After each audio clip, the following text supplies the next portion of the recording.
parler d'un homme. C'était mon maître en politique. Je n'ai pas eu 2 maîtres, j'ai eu un seul, c'est lui. Vous savez qu'à l'époque, tout Congolais, tout Zaïrois à l'époque étaient membres de MPR, étaient membres d'office dès la naissance. Après, nous avons connu les multipartismes. À partir de là, les Congolais, chaque Congolais avait le droit de faire son choix. Et mon choix a été porté sur l'IDPS.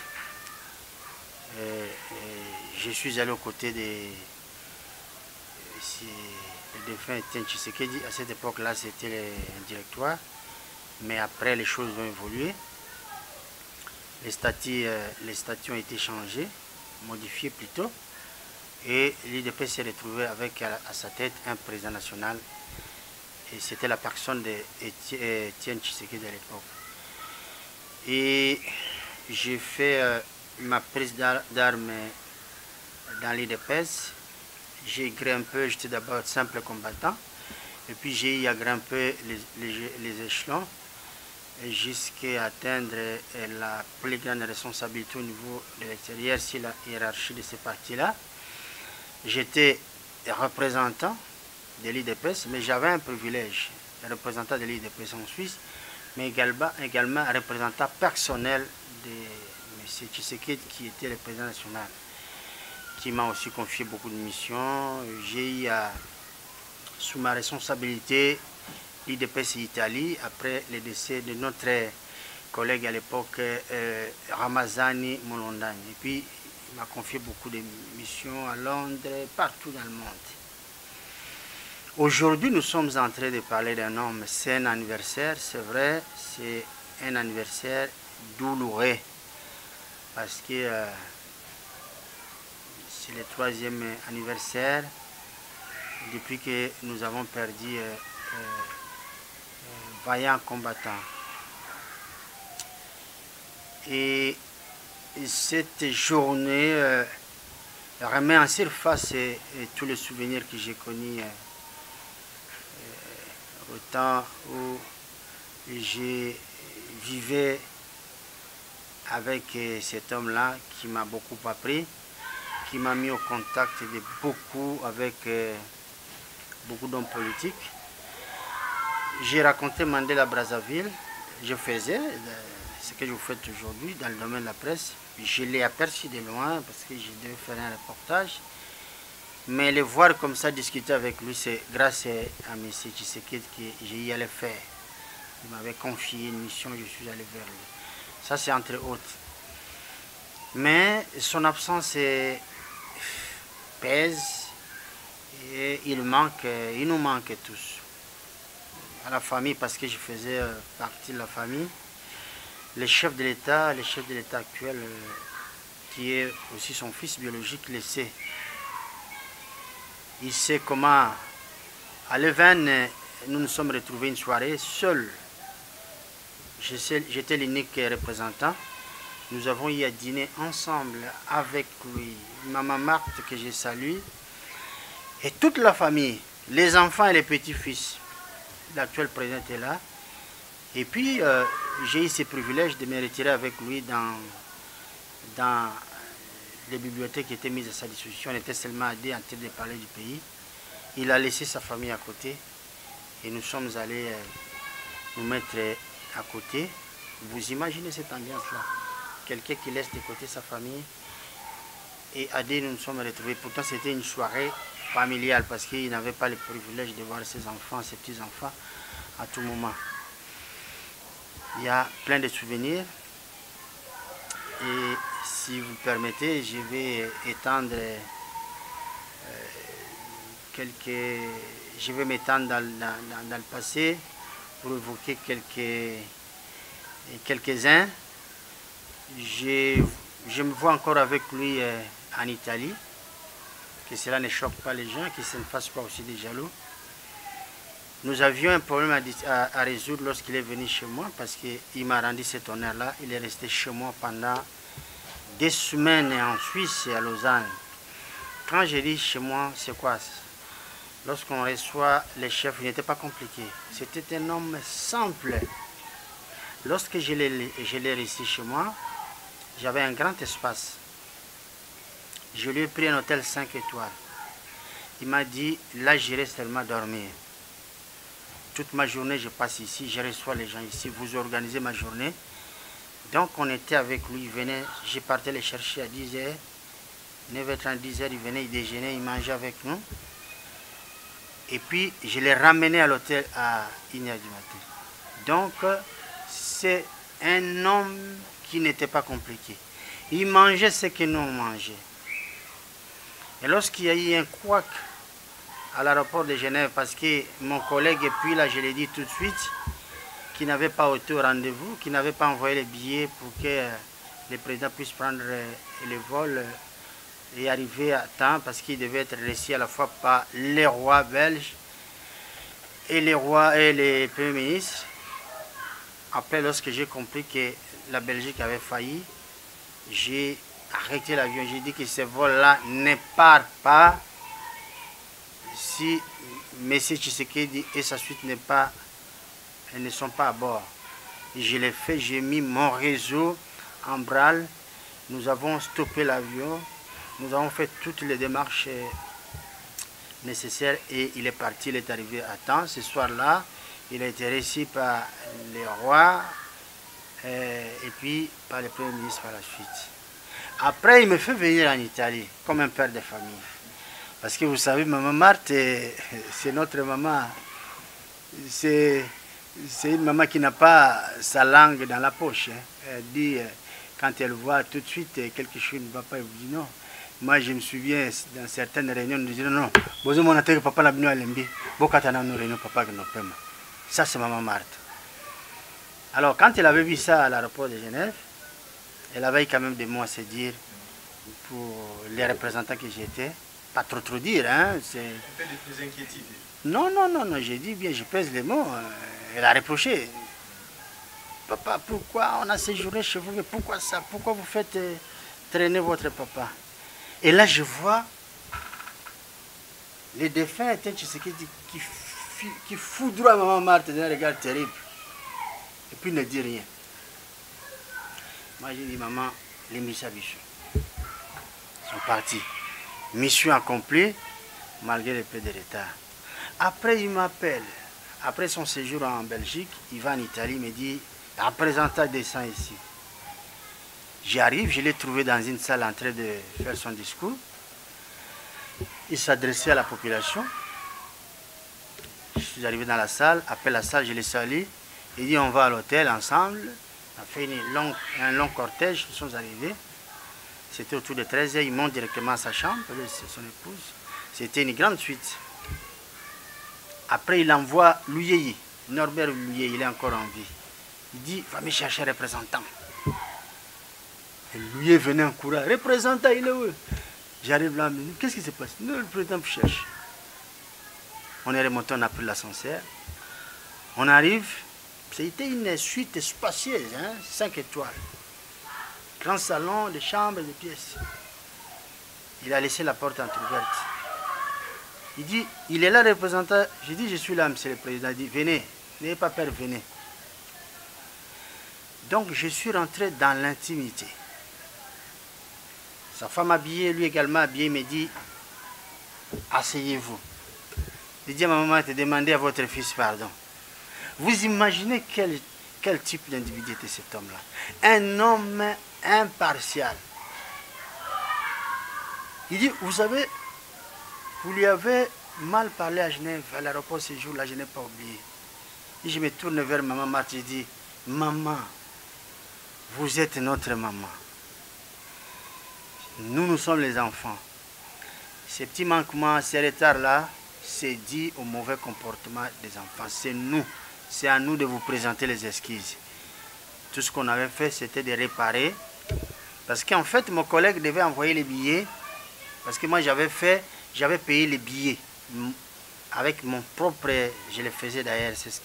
Ça, c'est l'école que le défunt Tshisekedi nous a fait rentrer. J'ai payé depuis Johannesburg jusqu'à...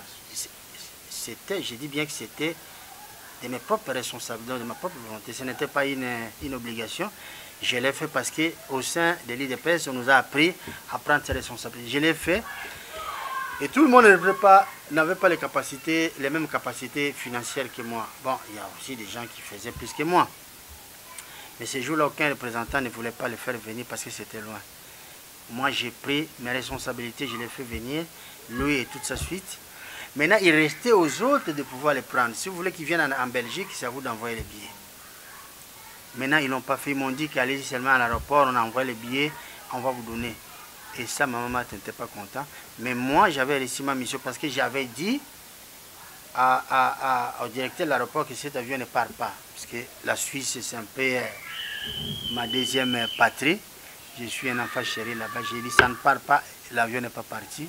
On a organisé, on a payé notre billet et puis ils sont partis.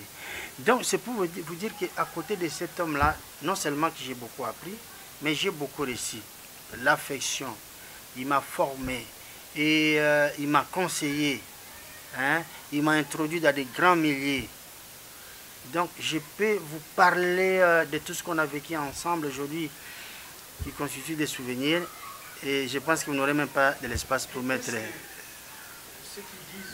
C'est moi qui gérais son agenda. Et je ne pouvais pas permettre qu'il aille dîner ailleurs. Soit je l'amenais dans un grand restaurant, les jours où je vais, qu'il puisse rencontrer d'autres membres, on le faisait dans un grand restaurant, Royal, Vidi, tout ça.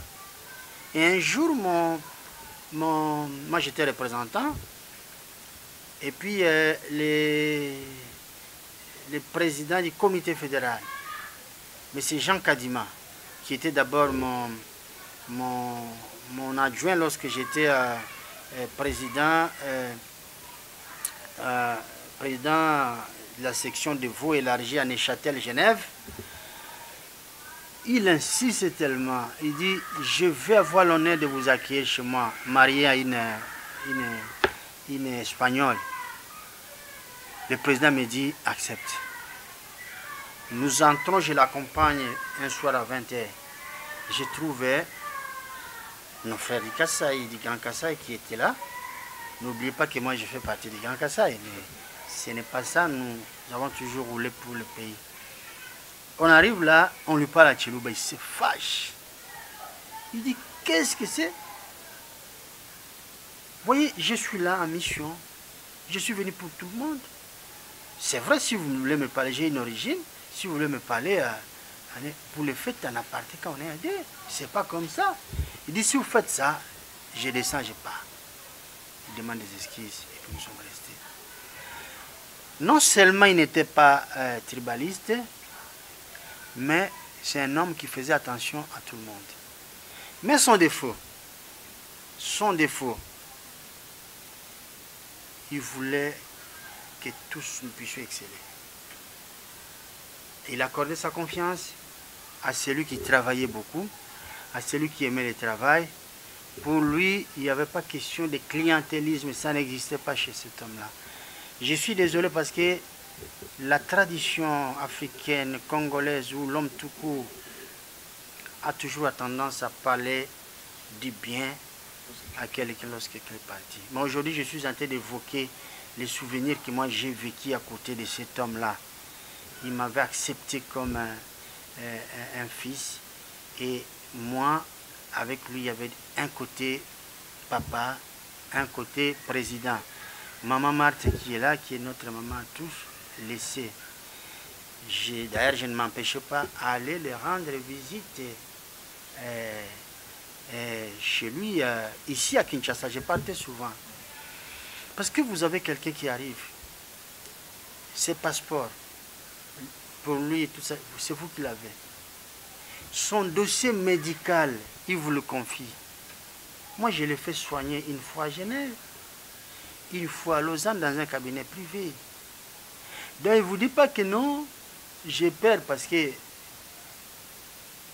Vous voyez un peu cette relation qu'il y avait entre moi et lui.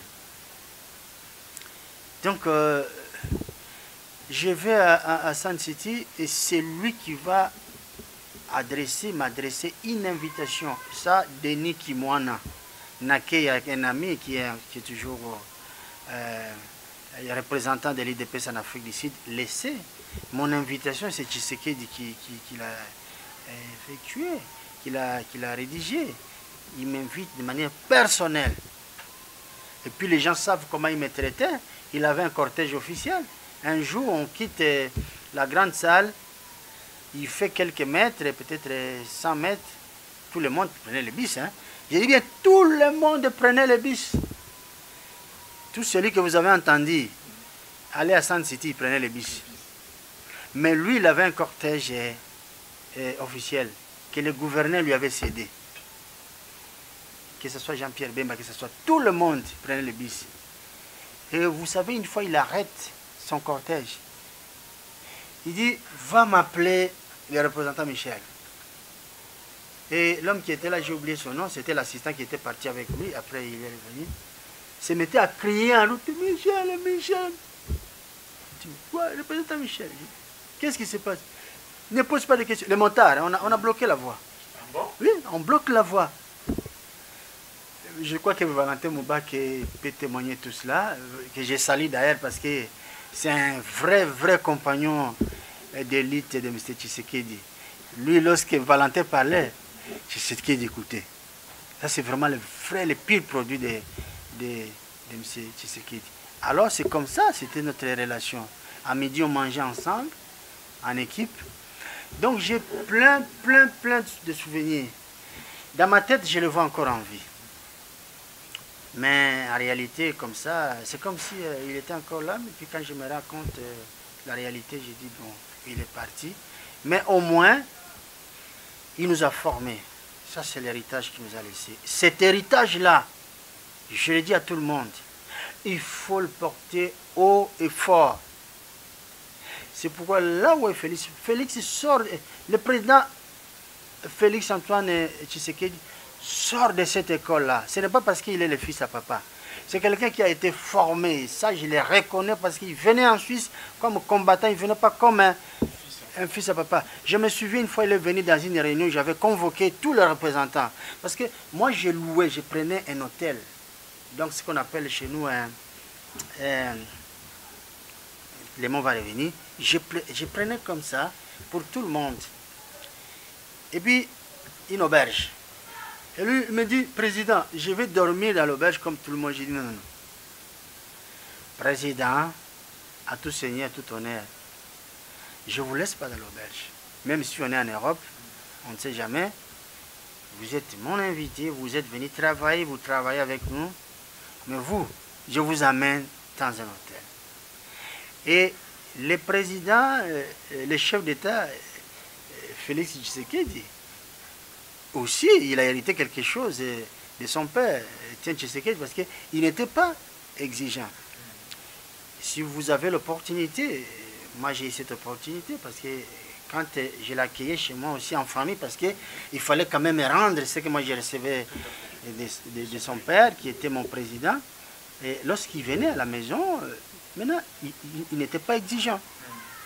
Et c'est moi qui l'ai proposé d'ailleurs. Je vous amène à tel hôtel, je vous amène et puis je vais vous chercher le matin. Tout ça. Il n'était pas exigeant, ni dans la lutte, ni dans la façon de vivre en famille. Donc vous voyez, aujourd'hui, c'est triste. J'aurais souhaité qu'il soit là, qu'il voie ce qui est arrivé, qu'il voie le couronnement de toutes ces années d'efforts qu'il a eu, d'efforts et d'élite. Non, les Congolais n'ont pas connu cet homme-là, ou plutôt ils n'ont pas compris. L'histoire des palais des marbres, quand cette histoire a eu lieu, j'étais encore combattant. Il était trop loin de moi, mais c'est resté marqué. Quand je l'ai eu, parce que je suis allé une fois remettre l'invitation en Afrique du Sud, j'ai fait un aller-retour parce que j'étais en session extraordinaire aux Nations Unies. Je vous dis que j'assistais à toutes les séances sur les droits de l'homme, les sessions. Je suis allé, j'avais un passeport des Nations Unies. Mais avec ce passeport-là, je ne devais pas normalement prendre le visa. On m'avait mal conseillé, on m'a laissé embarquer. J'arrive en Afrique du Sud, on me dit, vous n'avez pas un visa. J'ai dit, mais c'est un passeport des Nations Unies. Mais non, non, non, non, il fallait tout me prendre un visa. J'ai dit, bon, moi je dois le voir. Il était en train d'être récit chez Mandela. Avec les défunts Kabundji, professeur Kabundji qui était le président du comité fédéral. On donne l'information qu'il représentait. Et la personne qui m'avait accompagné, c'est l'ancien représentant suisse, Woudia Mutombo. Je ne sais pas s'il est encore à vie. Quand je lui ai dit que les documents étaient tellement importants, je dois les mettre à Tshisekedi à main propre. Il me dit, vous blaguez? Vous pensez que Tshisekedi va venir ici là pour vous? À ma grande surprise, il m'envoie un message et dit, j'ai fini avec Mandela, j'arrive. Et tout d'un coup, je vois le monde bouge, parce que c'était un homme influent. Bouge le protocole, tout ça, il est là, il me reçoit. Vous imaginez? Il me reçoit à l'aéroport. On a aménagé un espace, il me reçoit. Et je reprends mon vol le soir, je rentre à Genève. Maintenant, dans ces conditions-là, je ne pouvais pas lui poser la question que vous me posez ici. Mais j'ai attendu un jour. Le jour est arrivé, quand je l'ai eu chez moi, à Genève, à Lausanne, en Suisse. Un soir, on a terminé, comme ça on était détendu. Je vais lui poser la question du président. Moi, je veux quand même comprendre ce qui s'était passé. Il dit, représentant, c'est bonhomme. Il y avait quelque chose dans sa tête qui n'allait pas. On était dans une crise. On nous envoie la presse, on envoie un médiateur. C'était Abdoulaye Wade. On arrange tout. Nous avons eu une série de réunions techniques où nous nous sommes mis d'accord sur un certain nombre de points. Pour moi, il était hors question que je puisse prêter serment tout en jurant fidélité au président de la République. Donc, je devais jurer fidélité à la République. Ok, ok. Or, tous ceux qui sont passés Premier ministre ou ministre juraient à la fois fidélité au chef d'État, aux idéaux du parti et aux, je ne sais pas moi quoi, à la République. Lui, il dit, on se met d'accord. Ok, ok, c'était les petits détails. Mobutu accepte. On va même rédiger un modèle. On le lui présente. Il dit, ok, ok, on attend demain. Et comme à ce moment-là, les dés se rejetaient la balle, Mobutu disait que c'est Tshisekedi qui n'aime pas faire avancer les choses. Il dit, et il fallait ce jour-là mettre fin à tout cela. Tshisekedi disait Mobutu disait Tshisekedi. Ce jour-là, c'était le grand jour. Il dit, on était tous là. Mon gouvernement, et j'arrive, je trouve quoi? Pendant que je me mets à lire, tout le monde était là pour constater qu'aujourd'hui, la hache de guerre serait enterrée. Et je vois tout cela. Il dit, j'avais des choix. Ou alors j'ai dit, je ne signe pas. Et il allait récupérer, il dit, voilà, je vous ai toujours dit. Et on allait annuler la manifestation. Et lui, dans sa rise, il allait prendre la copie de ce qu'on s'était convenu. C'est ça qu'il allait brandir à la presse. Et lorsque moi j'allais contester cela, il allait dire non, vous voyez, il n'est pas sérieux. Alors qu'est-ce que j'ai fait? Il dit, la seule solution c'était de biffer. Devant lui, j'ai biffé là devant lui. Maintenant, je savais que le moment était crucial. Je savais également en tant que juriste que lorsque vous surchargez un texte ou vous biffez quelque chose, vous le rendez caduque. Et moi, je l'ai fait pour voir quelle serait sa réaction. S'il prenait acte, donc, il se mordait la queue. Il dit, c'est ce que j'avais fait. Et comme on n'a pas les mêmes ménages, ça c'est ce terme, il a pris, il a donné à son directeur de cabinet qui était à cette époque-là, Mokona Bonza. Lui aussi, c'est un exécutant, il a pris. Donc, le président de la République avait acté ces documents. Et il dit, Mobutu était pris dans son propre piège. Quand il est reparti, il était furieux. Maintenant, il m'appelle au téléphone. Il me dit, Étienne, viens, on va arranger, viens la nuit. Ça devait se faire le même jour. Il dit, viens la nuit, nous allons arranger ça. Et il dit, moi je lui dis, Comment voulez-vous qu'on arrange quelque chose, quelque chose qu'on a fait la nuit, que la journée devant tout le monde, que nous puissions l'arranger à dès la nuit? Il dit, si vous avez l'habitude de faire ça avec les autres, avec moi, vous ne le ferez pas. Il dit, représentant, vous avez compris? J'ai dit, c'est clair. Voyez la situation. Maintenant, concernant sa prestation de serment, imaginez-vous, un homme qui est aimé par la population,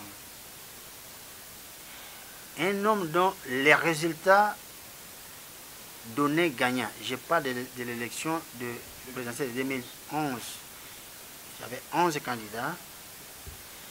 Et puis, il a fait de bons résultats.